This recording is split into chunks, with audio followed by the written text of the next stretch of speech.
नमस्कार, मैं पुनीत पाठक हूं और आप देख रहे हैं खबर बेबाक पर। लोकसभा इलेक्शन को लेकर जो बिगुल बज चुका है, इससे रिलेटेड खबरों का आज से डेली डोज।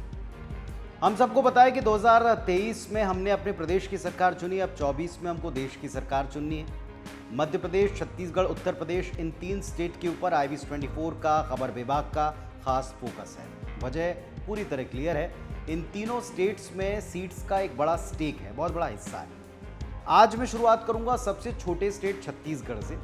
छत्तीसगढ़ की पॉलिटिक्स 24 साल के एक स्टेट में सबसे दिलचस्प मोड़ पर है। इसकी सबसे बड़ी वजह है भारतीय जनता पार्टी का एग्रेसिव तरीके से प्रचार के लिए अपने बड़े क्षत्रपों को यहां उतारना। 23 में असंभव से दिख रही जीत को पूरी तरह संभव कर दिखाया मोदी, शाह और नड्डा की जोड़ी ने, जिसमें यहां स्थानीय स्तर के ऊपर एक एक कार्यकर्ता को काम पर लगाकर काम निकलवाने का काम किया यहां के प्रदेश प्रभारी ओम माथुर। ऐसे वक्त में जब 2024 में तीसरी बार मोदी सरकार और तीसरी बार एक बार फिर से प्रदेश में बीजेपी का यह दावा कि वो मैक्सिमम सीटें जीतेगी, कुल 11 सीटें लोकसभा की छत्तीसगढ़ में, उन 11 की 11 सीटों पर जीत का लक्ष्य रखेगी, यानी मिशन 11 का इनका टारगेट है। लेकिन मिशन 11 को अचीव करने के लिए रणनीति क्या होगी? पिछली बार जब हम 23 पर इलेक्शन में लगातार अपनी बातें आप तक पहुंचाते थे, तो हमने आपको विभिन्न स्टेजेस के ऊपर बीजेपी की तैयारी और बदलते हुए उसके प्रभाव या दबदबे के बारे में बताया था कि कैसे धीरे धीरे बीजेपी की ग्रिप चुनाव पर बढ़ती चली गई और चुनाव के नतीजों ने थोड़ा चौंकाया, लेकिन जो तैयारी का बेस बनाया था उससे जो जानकार थे या जो पॉलिटिशियन को कवर करने वाली तमाम टीम्स थी, उन्होंने पूरी तरह से इस पर हैरत नहीं जताई थी, क्योंकि वो भांप गए थे कि बीजेपी ने काफ़ी कुछ कवर कर लिया, पर इतनी बड़ी संख्या में कवर किया ये किसी को पता नहीं था। बहरहाल इन सारी टीम्स को लीड करने वाला जो सबसे प्रमुख फेस है वो है केंद्रीय गृह मंत्री अमित शाह। भारतीय जनता पार्टी का चाणक्य उनको कहते हैं। मैं कहूँगा कि ज़मीनी जमावट के वो मास्टर हैं। ज़मीन पर स्ट्रेटेजी को कैसे उतारना है, जो प्लान आपने बनाया है उसे कैसे चुनावी कुरुक्षेत्र में लड़ना है, इसके लिए किन नेताओं को आगे करना है, कितने वक्त में कितना काम कराना है, ये काम अमित शाह ने बखूबी किया था अपनी उन नाइट मीटिंग्स में और विजिट में, जो आपको याद होगा 2023 में अक्सर अमित शाह रात में 8 से 9 बजे के बाद ही प्रदेश में आया करते थे। रात भर यहाँ नेताओं की मीटिंग किया करते थे और जब हम मीटिंग के डिटेल्स पता करते थे तो ये पता चलता था कि उन मीटिंग्स में एक टास्क मिलता है, टास्क किन्हें निभाना है, उन लोगों को बाकायदा नाम के साथ में वो जिम्मेदारियां दी जाती हैं और फिर अगले विजिट पर वो उसका पूरी तरह एक एवेल्यूशन करते थे, समीक्षा करते थे कि जो पिछला टास्क था वो कितना पूरा हुआ।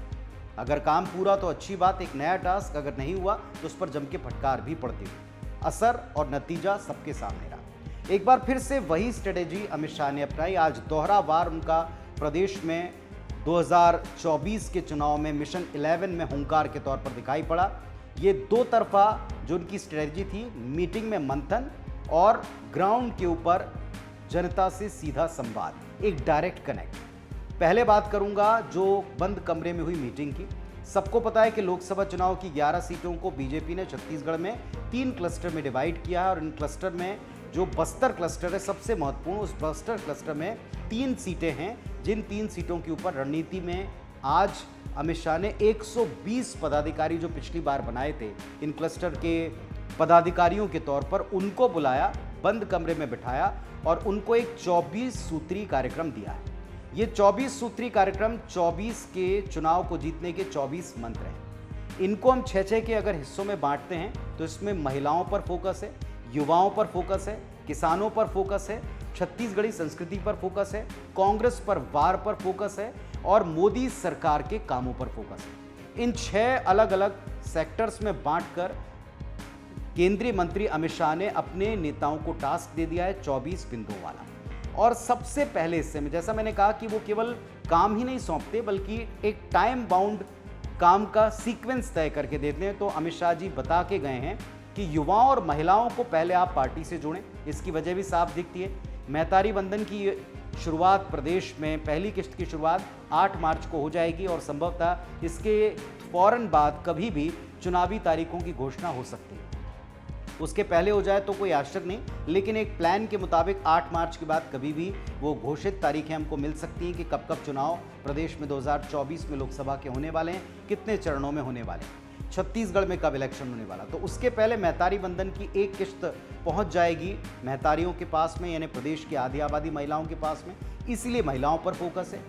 युवाओं को रोजगार के तौर पर पीएससी का मसला, छत्तीसगढ़ के लिहाज से मैं बोल रहा हूँ, पीएससी का मसला जिस पर सबसे ज़्यादा हमलावर अभी विपक्ष है यहाँ की साय सरकार के ऊपर, उस मसले को लेते हुए युवाओं पर फोकस करने के लिए कहा गया। ये दूसरा पॉइंट है अमित शाह का। तीसरा उन्होंने कहा है कि इन दोनों वर्गों को आप जोड़कर पार्टी के साथ में कार्यकर्ताओं को लगातार एक्टिव करें। आपको पता है कि भारतीय जनता पार्टी को संघ का सपोर्ट है, संघ के अनुषांगिक संगठन पूरी तरीके से चुनावी माहौल में बाहर रहते हुए भी बीजेपी को पूरी तरह तैयार करते, बीजेपी के लिए माहौल तैयार करते हैं। अब जो बीजेपी के तमाम विंग है, जैसे उनका जो महिला या युवा प्रकोष्ठ है, उनको काम पर लगाया गया है कि आप महतारी बंधन योजना का अच्छी तरह प्रचार करिएगा। मोदी सरकार की जो उज्ज्वला गैस योजना है, जो घर बनाकर देने की यूनिट्स का वायदा किया गया है, मोदी की गारंटी के तहत जितने काम महिलाओं के लिए किए गए उनको आप पहुंचाएं, युवाओं के लिए जितने काम किए गए उनको पहुंचाएं।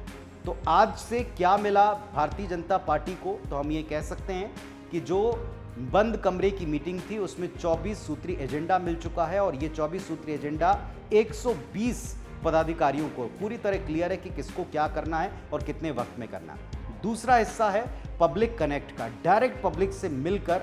इसमें दो काम होते हैं, एक तो पार्टी के दिग्गज नेता, खास तौर पर अमित शाह सरीखे नेता, पब्लिक का एक मन भांप लेते हैं कि क्या मन है। एक प्रश्न ये भी आज उठ रहा था बड़ा दिलचस्प कि जांजगीर ही क्यों चुना।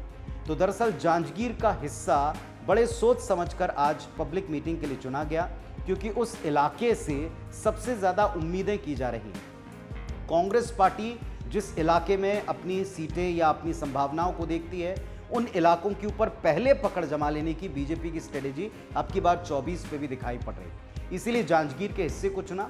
वहां पब्लिक मीटिंग में क्या 6 बिंदु थे जिनके ऊपर शाह ने पूरी तरह से वार किया। सबसे पहले उन्होंने कहा, मैं राम के ननिहाल आया हूं, यानी पिछली सरकार के जो भांचा राम वाला जो एक पूरा सेटअप तैयार था, या जो पूरा भांचा राम वाला एक अवधारणा उन्होंने बनाई थी, उसी को आगे अपने फेवर में लाने की कोशिश इसमें दिखाई पड़ती, नंबर 1। नंबर दूसरी बात, उन्होंने पिछले चुनाव का 2019 का नतीजा याद दिलाया कि जब 2018 में हम बुरी तरह से हारे, 15 सीटों पर सिमटे 90 में, इसके बावजूद हमें 11 में से 9 सीटों पर जीत मिली थी।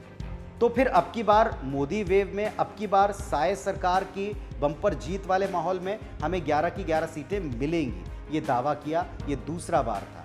कांग्रेस सरकार के शासनकाल को फिर से याद दिलाते हुए, उसके करप्शन को, उस पर होने वाले एक्शन को याद दिलाते हुए, Congress is equal to corruption वाली जो पिछली बार जिसने जीत दिलाने में एक रोल अदा किया था, उसको एस्टैब्लिश करने की कोशिश एक बार फिर से अमित शाह ने की है।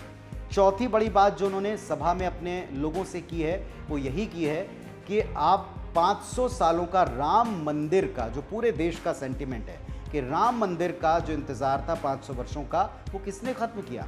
मोदी सरकार ने इस इंतज़ार को ख़त्म किया, प्रधानमंत्री ने इस इंतज़ार को ख़त्म किया। ये बात दर्ज करा के जो देश में एक सेंटिमेंट है, राममय माहौल है, इसको फिर से जांजगीर और छत्तीसगढ़ में स्टैब्लिश करने की कोशिश अमित शाह ने की। अब ऐसे रणनीतिकार के सामने कांग्रेस का रिएक्शन बहुत ही हल्का आपको लग सकता है। कांग्रेस पार्टी की तरफ से जितने रिएक्शन अभी हमने प्रदेश में सुने, वो कहते हैं इससे फ़र्क नहीं पड़ता। पूछेंगे हम, वाकई फ़र्क नहीं पड़ता? क्या 2023 के चुनाव के नतीजे देखने के बाद में भी फ़र्क नहीं पड़ता? वैसे ऑन द कैमरा यही बोलना पड़ेगा कि फ़र्क नहीं पड़ता, उनके भी कार्यकर्ता हैं, उनको भी उत्साहित करना है। लेकिन अगर वाकई फ़र्क नहीं पड़ता तो फिर नतीजे किस दिशा में जा सकते हैं, सहज अंदाज़ा लग सकता है। पर अगर फ़र्क पड़ता है, ये सिर्फ कैमरे के लिए कहा है कि फ़र्क नहीं पड़ता, तो फिर क्या जवाब है, क्या तैयारी है? क्या सिर्फ एक न्याय यात्रा के भरोसे फिर कांग्रेस पार्टी होगी?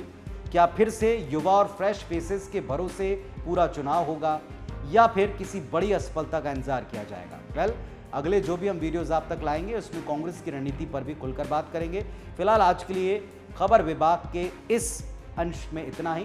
मुझे यानी पुनीत को इजाज़त दीजिए। अपनी प्रतिक्रिया ज़रूर कमेंट बॉक्स में लिखिएगा। धन्यवाद, नमस्कार।